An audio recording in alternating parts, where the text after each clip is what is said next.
Good day, everyone. My name is Julian Ashley Karagay, and I am here to inform you of computer fundamentals. Our topics for computer fundamentals is first, what is a computer? Second, generations of computers. Third, what is a software? Fourth, what is a hardware? Five, CPU definition. Six, input devices. Seven, output devices. Eight, software system versus application system. Nine, operating system definition. 10, what is a virus? Now let's move on to our first topic. Now, computer. So the background of a computer is more like a definition term. A computer is a device that processes, manipulates, and stores data for the user to use. It's basically storing any data that you input it or it receives for us, the users, to use in a future date or currently using it. The computer is now something that we use in our day to day lives and has become an essential part of today's society and informing our technology. It is also used in all fields of studies. So the computer is used in all fields of study, may it be business, may it be in the medical, educational, and in different kind and anymore. Basically everything's getting more digitalized, which the computer basically gets a very big hand on this thing. Now let's move on to our second topic, which is the generations of computer. So the five generations of computer is the first gen, which lasted till 1940 to 1956, which are the vacuum tubes.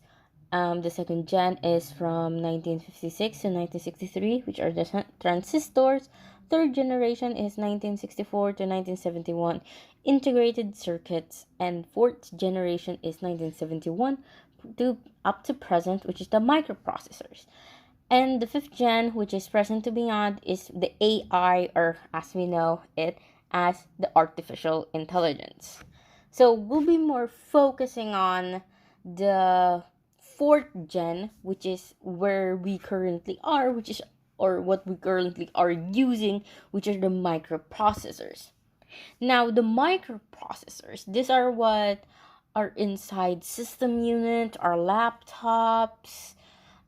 These are basically um, tiny components that are connected, of course, to the motherboard of our laptops, of our system unit. Basically, this is what is the main brain of the computer. So basically, we're in that generation of where we still use a component for it to unlike in the fifth generation, as said, is it's AI intelligence, where everything is basically from the internet. There's no physical form of it to take, while in the microprocessors there's still a physical form.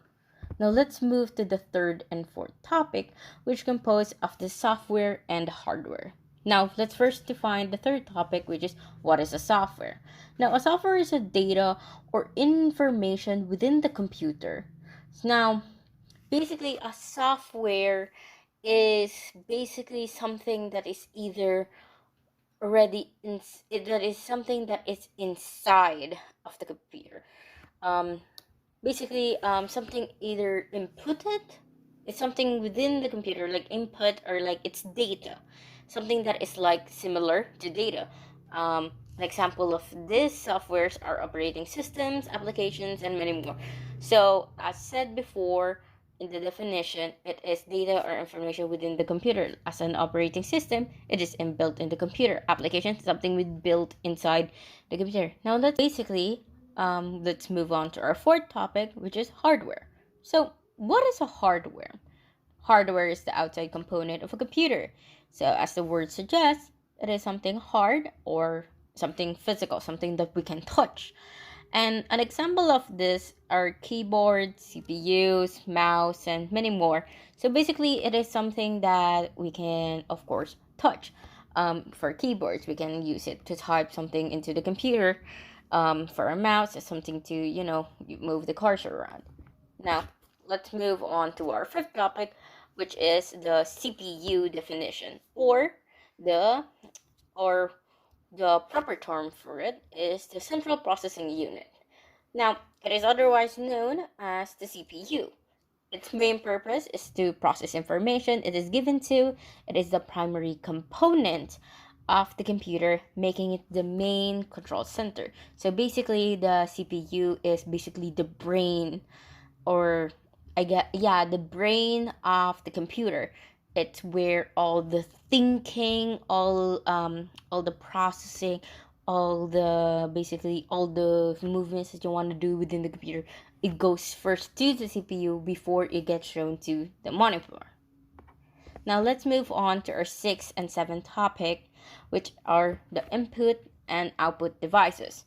So the input devices, which is our sixth topic, the input devices, these are the devices which input data into the computer. So these are devices that basically we use for data to be inserted or to be processed within the computer. So an example of this is, of course, the keyboard. We use the keyboard to import words and stuff. So let's go move on to our seventh topic. The seventh topic, on the other hand, is the output devices. These are the devices that output the data from the computer. So it is the opposite of the input devices, which brings data into the computer. This one outputs it. So basically, exits data. So an example of this is the printer. It exits data because it prints out, for example, a document. We use a keyboard to input words into a document, and then we use a printer, which is an output device, to basically print out that document, which basically in turn outputs the data that we basically put into the document. Now let's move on to our eighth topic, which is the software system versus the application system. Now, let's do a brief definition of the two before we compare them. So the software system is the system that is inbuilt within the systems within the computer. Meanwhile, the application systems are basically applications downloaded by the users to help do a certain task. Now, software system, a prime example of this, or basically the main example of a software system, is the operating system. It is an inbuilt or in other terms, we know it as Windows. The application system, an example of this can be, let's say, Microsoft Word. So basically, in the software system, it is something that is already inbuilt. Like, we can't really remove Windows from the computer, because the computer wouldn't work then. We didn't know how to on and off it, how to put it to sleep. Well, the application system is basically something that we downloaded from online. For example, Microsoft Word. We downloaded that specifically so we could do documents and stuff onto our computer. It is not something that is inbuilt. While other computers also come with Microsoft Word, but majorly some basically download it so they could basically use it as a way to basically make documents. So let's move on to our ninth topic, which are the operating systems. Now, operating systems are commonly known, or more people use the term OS as a shortcut. Now the definition of an operating system is are the inbuilt systems of a computer. You usually see this when booting up the computer or when you buy a computer, and it is the operating system which is using. So pertaining to the so basically, operating system, this is, as I said previously in the last topic, this is an example of a software system. So examples of this may be Android, Windows, iOS, Apple. So those are examples of operating system. Now, basically, we basically these are the systems that basically operate the entire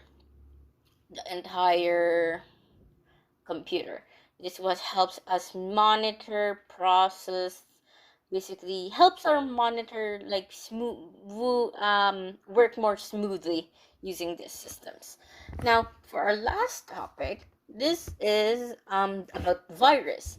So now, what is a virus? We know viruses in the medical field are basically diseases, sicknesses. So, what is a virus and it pertaining to computers? So, a virus is a self-deprecating program that aims to either destroy or corrupt your computer. It can disguise itself in any form or in any way as long as it enters your computer. So, like viruses in real life, basically a computer virus is what makes our computer sick, like how viruses in real life make us sick. So by it means that it is a self-deprecating program. It is basically a built program, which its purpose of course is either to delete your files or delete your entire computer, or what basically is inside of your computer. It can come in any forms. It may be come to via ads, emails, and other ways to basically go into your computer.